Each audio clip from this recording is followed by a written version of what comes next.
สบายดีข้าพเจ้าชื่อปีเตอร์น้อยข้อยเฮ็ดเวียกอยู่บริษัทบูรพาในตำแหน่งเป็นผู้จัดการอุตสาหกรรมข้อยเฮ็ดเวียกอยู่บริษัทนี้แต่ปี2006บริษัทบูรพาเฮาได้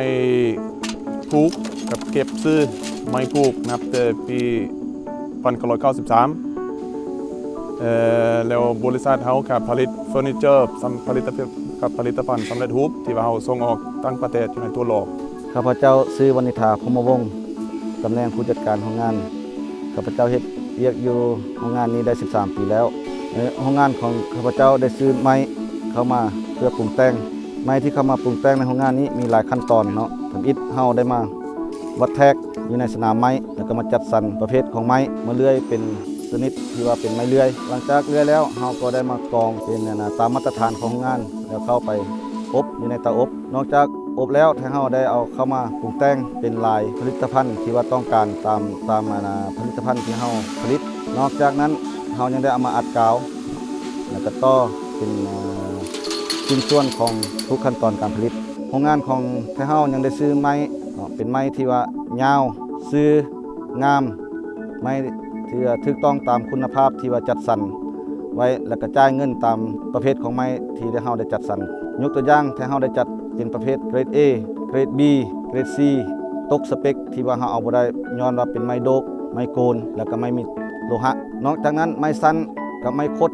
มันก็เฮ็ดให้เฮามีปัญหาในเวลาเฮามาเลื่อยฉะนั้นเฮาจำเป็นจึงต้องได้เอาไม้ที่ว่าซื้อและมีคุณภาพมาปรุงแต่งคือดังที่พวกเรารู้นำกันแล้วว่าตามธรรมชาติต้นไม้สักจะบ่สามารถเกิดเป็นต้นซื้อยาวได้ตามความต้องการของพวกพ่อค้าหรือตามความต้องการของหงเลื้อยเช่นตัวอย่างถ้าต้นไม้สักที่เกิดขึ้นโดยบ่มีการจัดสรรแล้วต้นไม้สักจะมีกิ่งงาหลายลำต้นจะบ่ซื้อตรงซึ่งการเจริญเติบโตของมันจะเป็นไปตามธรรมชาติของมัน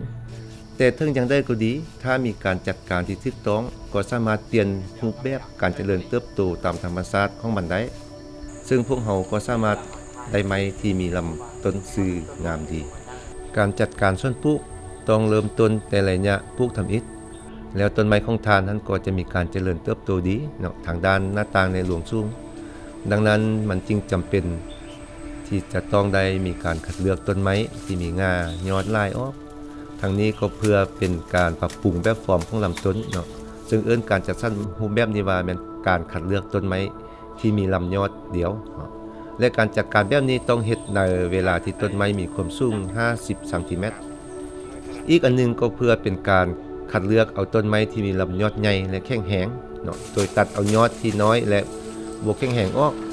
ในการตัดคนใช้มีดที่มีคมเข้าดีเนาะเพื่อบ่ให้ลำยอดที่จงไว้นั้นถูกทำลายหรือว่ามีบาดแผลจากการตัดนั้นในช่วงระยะการเจริญเติบโตของต้นไม้สักทำอิฐท่านต้องเฮ็ดให้ต้นไม้ของท่านมีการเจริญเติบโตดีเนาะ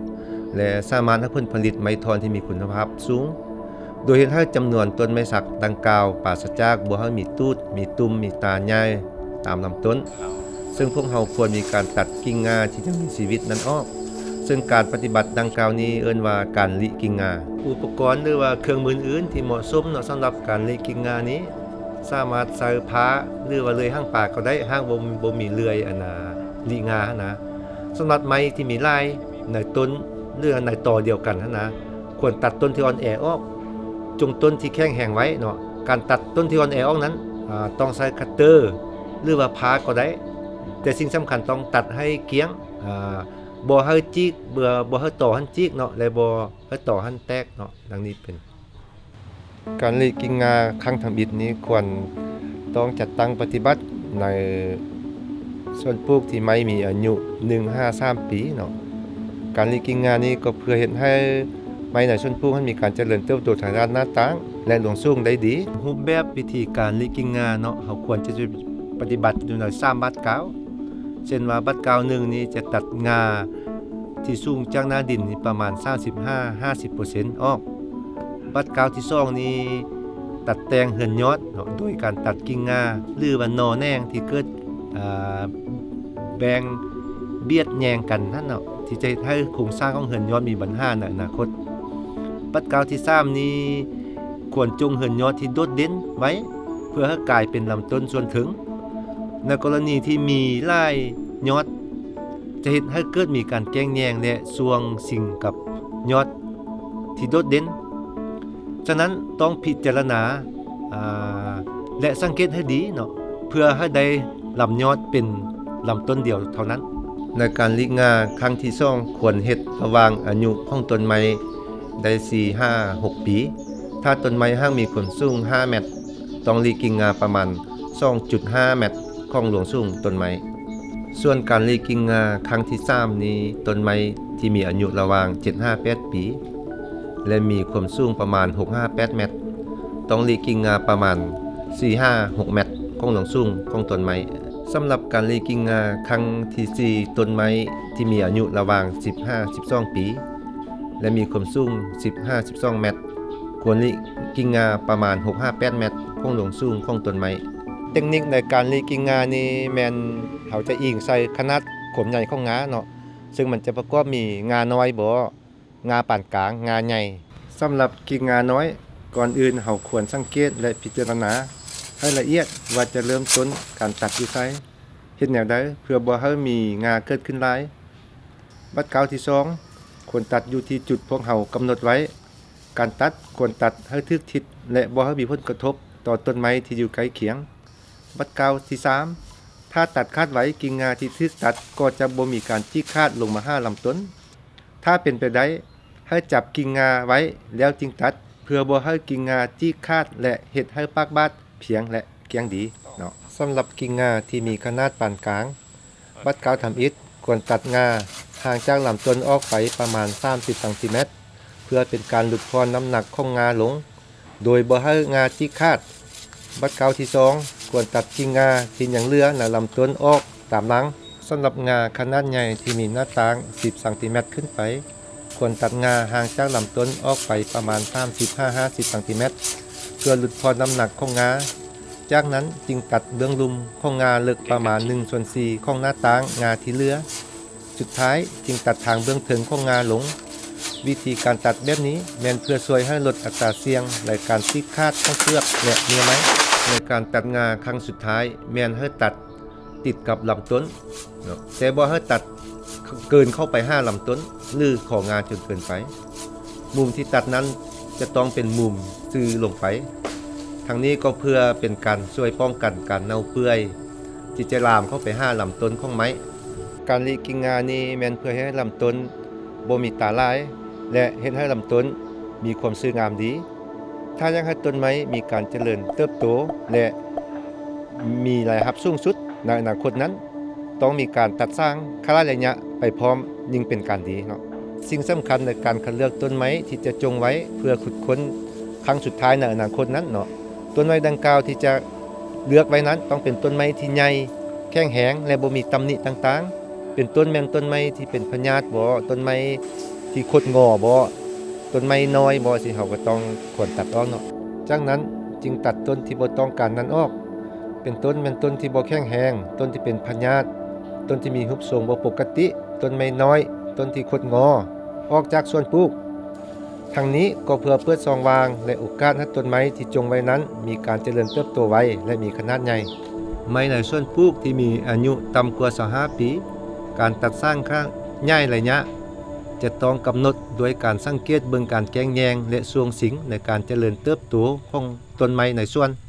ในเมื่อหัวยอดของต้นไม้หากเริ่มมีการปกคลุมและสวงสิงกันอีกการตัดสร้างออกควรจะตั้งปฏิบัติภายใน3 ปีถ้าเหือนยอดของต้นไม้หากว่ามีการปกคลุมหรือบ่มีการสวงสิงกันการตัดสร้างขยายระยะแม้นจะเฮ็ดภายใน5 ปีต่อหน้าพร้อมนั้นท่านยังสามารถตัดต้นไม้ออกเป็นจุเป็นกลุ่มวิธีนี้เพิ่นเอิ้นว่าการคัดเลือกกลุ่มซึ่งรวมมีการตัดสร้างต้นไม้ใหญ่และต้นที่โดดเด่นพร้อมทั้งต้นไม้ที่อยู่อ้อมข้างนั้นออกเพื่อเปิดช่องว่างให้มีแสงแดดส่องเพียงพอเห็นให้ต้นไม้น้อยหรือต้นแหนงที่เกิดขึ้นใหม่ได้มีการเจริญเติบโตอย่างเต็มที่การคัดเลือกกลุ่มไม้แม่นการคัดเลือกเอาต้นที่อยู่ในสภาพสามารถตัดปั๊มเพื่อการค้าที่มีมูลค่าสูงสุดของไม้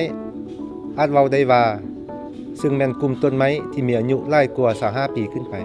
สำหรับข้อมูลละเอียดเพิ่มเติมสามารถอ่านอยู่ในคู่มือ SOP ที่ 6 และที่ 7 หลังการปลูกไม้จะมีการปกคลุมและมีความหนาแน่นหลายขึ้น หลังจากการตัดสร้างขยายระยะในแต่ละครั้งจะเฮ็ดให้จำนวนต้นไม้ในส่วนปลูกลดลงและมีซองวางกว้างขึ้น การจัดการในกรณีนี้หลังจาก30 ปีนั้นจะมีไม้สักเหลืออยู่เพียงแต่225-400 ต้นต่อเฮกตาร์เท่านั้นสำหรับการตัดสร้างไม้ออกในแต่ละครั้งจะต้องบ่ให้เกิน 40% ของไม้ในส่วนปลูกโดยทั่วไปแล้วการตัดสร้างขยายระยะที่ดีที่สุดแม้นจะต้องตัดต้นที่ถูกปกคลุมในบางกรณีต้นไม้ที่ถูกปกคลุมส่วนหนึ่งก็สามารถตัดสร้างออกได้แต่ถึงอย่างใดก็ดีการตัดสร้างขยายระยะบ่ควรตัดเอาต้นที่เด่นและใหญ่ออกเพราะว่าจะเป็นการลดปริมาณการผลิตของไม้ในส่วนปลูกลงถ้าหากท่านนำใช้รูปแบบเทคนิคการจัดการที่พวกเราได้เสนอมาในวิดีโอสุดนี้ท่านจะได้ไม้ที่มีคุณค่าราคาสูงไม้บ่มีตูดตาและต้นไม้ที่ทานจะค่ายออกนั้นจะมีการเจริญเติบโตอย่างเต็มที่ขอทานจงเชื่อมั่นพวกเราลดว่าการลีกิ่งง่าและการตัดสร้างขยายระยะโดยวิธีการที่เหมาะสมนี้แม้นจะให้ผลคุ้มค่าสูงที่สุดในการสร้างสวนปลูกไม้สักขอขอบใจ